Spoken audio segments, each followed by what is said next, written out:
తిరుమలలో మొన్ననే ఒక ట్రస్ట్ బోర్డు సభ్యుడు బయటికి వచ్చే టైంలో మహాద్వారం తలుపు తెరవమన్నారు. తనతో వచ్చినటువంటి బ్రేక్ దర్శనానికి వచ్చినటువంటి వాళ్ళందరితో కలిసి ఆ టైంలో అక్కడ ఈ రూట్ కాదు, అవతల నుంచి వెళ్ళాలని చెప్పటం, రెగ్యులర్ ప్రొసీజర్ అదని చెప్పటం, నేను చెప్తున్నాను తీయమంటాం, కాదండి నిబంధనలు పాటించమని చెప్పి ఉద్యోగి చెప్పడం, దానికి ఆ ఉద్యోగి మీద నోరు పారేసుకున్నటువంటి ఘటన.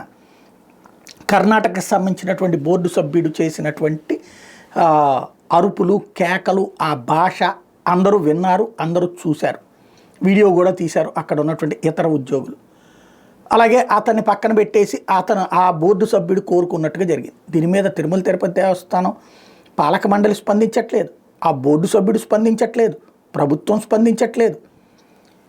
భక్తులకి ఇది మనకు సంబంధం లేదన్నట్టుగానే ఉంది. దీంతో తిరుమల తిరుపతి దేవస్థానం ఉద్యోగులు ఆవేదన కాస్త ఆగ్రహంగా మారింది. తక్షణం దీని మీద చర్య తీసుకోవాలి, అతను క్షమాపణ చెప్పాలి అన్నటువంటి డిమాండ్తో ఇవాళ తిరుమల తిరుపతి దేవస్థానం పాలక మండలి భవనం ముందు, అంటే కొండపైన కాదు, కింద ఉన్నటువంటి పాలక భవనం ఉంటుంది, పైన ఉద్యమాలు చేయరు, అది బాధ్యతగా ఉంటారు. అక్కడ కింద ఉన్నటువంటి ఏదైతే పాలక భవనం ఉంటుందో, అంటే అడ్మినిస్ట్రేటివ్ భవనం దగ్గర ఆందోళనకి దిగారు.